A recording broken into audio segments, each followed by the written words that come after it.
Selamat sore, salam olahraga. Jaya, perkenalkan nama saya Juan Isdea Boymau dari kelas A NIM 20011500011 dari program studi Penjas Kesre. Baik, di sini saya akan mempresentasikan materi yang ketiga, yaitu klasifikasi kawasan psikomotor. Kata kawasan adalah terjemahan dari kata domain yang dapat diartikan sebagai bagian atau unsur. Kawasan psikomotor yang akan dikemukakan pada kesempatan ini bertitik tolak dari klasifikasi gerak yang dikemukakan oleh Harrow pada tahun 1972 yang membedakan gerakan tubuh manusia menjadi 6 klasifikasi yang meliputi, yaitu 1. Gerak refleks, yang kedua gerak dasar fundamental, yang ketiga kemampuan perseptual, yang keempat kemampuan fisik, yang kelima gerak terampilan, yang keenam komunikasi non diskursif.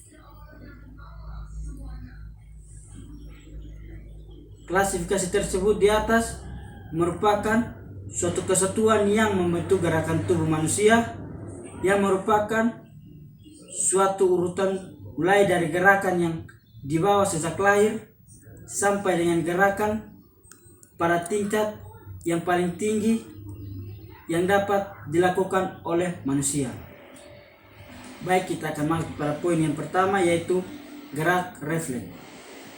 Gerak refleks adalah respon gerak atau aksi yang terjadi tanpa kemauan secara sadar yang ditimbulkan oleh suatu stimulus.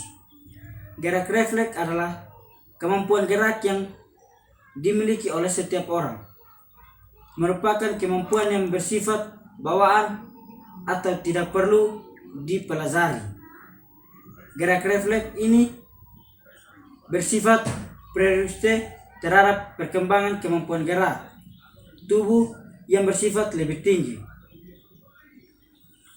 Pada poin yang kedua, yaitu gerak dasar fundamental. Gerak dasar fundamental adalah gerakan-gerakan dasar yang berkembangnya terjadi sejalan dengan pertumbuhan tubuh dan tingkat kematangan pada anak-anak. Gerak dasar fundamental dapat dibagi menjadi 3 kelompok yang meliputi: A. Gerak lokomotor, B. Gerak non-lokomotor, C. Gerak manipulatif. Gerak lokomotor adalah gerak berpindah dari suatu tempat ke tempat lain, misalnya merangkak, berjalan, berlari, dan meloncat. Gerak non-lokomotor adalah suatu gerakan yang berporos pada persendian tubuh tertentu, misalnya menekuk lengan, menekuk kaki, membungkuk, dan memilih togo.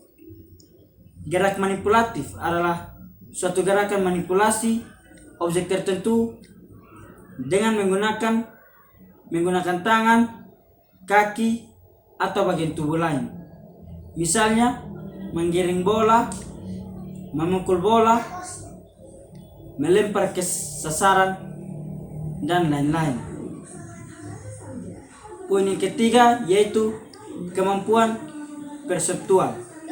Kemampuan perseptual adalah kemampuan untuk menginterpretasi stimulasi yang dianggap oleh panca indera. Kemampuan perseptual yang erat hubungannya dengan gerakan tubuh ada 5 macam yang meliputi: A. Pembedaan rasa gerak atau kinestetik, B. Pembedaan penglihatan atau visual, C. Pembedaan pendengaran atau auditori, D. Pembedaan peraba atau taktil, E. Kemampuan koordinasi. A. Pembedaan rasa gerak atau kinestik, pembedaan kinestetik adalah kemampuan untuk menginterpretasi rasa, posisi, dan gerak tubuh atau bagian tubuh. B. Pembedaan penglihatan atau visual. Pembedaan visual adalah kemampuan menginterpretasi stimulus yang ditangkap oleh mata untuk dapat mengerti tentang apa yang dilihat. C. Pembedaan pandangan atau auditori. Pembedaan auditori adalah kemampuan menginterpretasi stimulus yang ditangkap oleh telinga untuk dapat mengerti tentang apa yang didengar. D. Pembedaan peraba atau taktil. Pembedaan taktil adalah kemampuan menginterpretasi stimulus yang ditangkap oleh indera peraba untuk dapat mengerti bagaimana keadaan suatu yang diraba atau menyentuh kulitnya. E. Kemampuan koordinasi. Kemampuan koordinasi adalah kemampuan memadukan persepsi atau pengertian yang diperoleh dalam menginterpretasi stimulus olahraga, beberapa kemampuan persepsi ke dalam suatu pola gerak tertentu. 4. Kemampuan fisik. Kemampuan fisik adalah kemampuan memfungsikan sistem organ-organ tubuh dalam melakukan aktivitas gerak tubuh.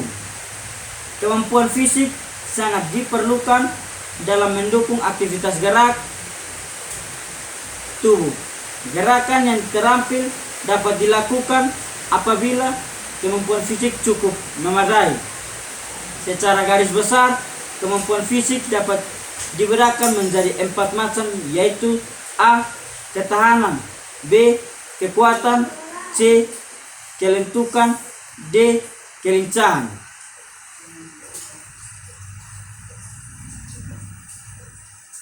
Yang kelima, gerak terampil. Gerak terampil adalah gerak yang mengikuti pola atau bentuk tertentu yang memerlukan koordinasi dan kontrol sebagai bagian atau seluruh tubuh yang dapat dilakukan melalui proses belajar. Gerak keterampilan dibedakan menjadi 3 macam, yaitu A. Keterampilan adaptif sederhana, B. Keterampilan adaptif terpadu, C. Keterampilan adaptif kompleks.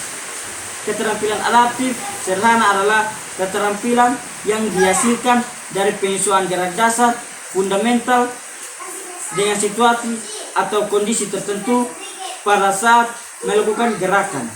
Keterampilan adaptif terpadu adalah keterampilan yang dihasilkan melalui perpaduan antara gerak dasar fundamental dengan penggunaan perlengkapan atau alat-alat tertentu.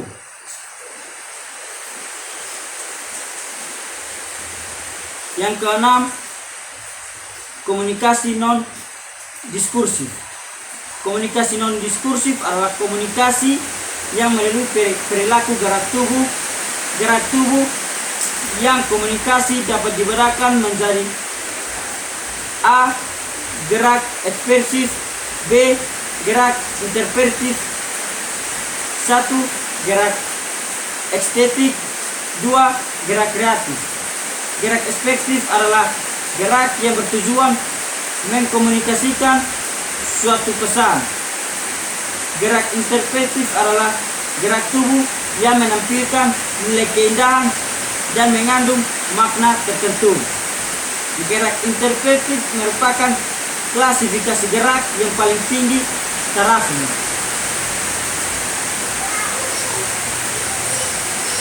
Sekian dari saya. Selamat sore. Salam olahraga. Jaya.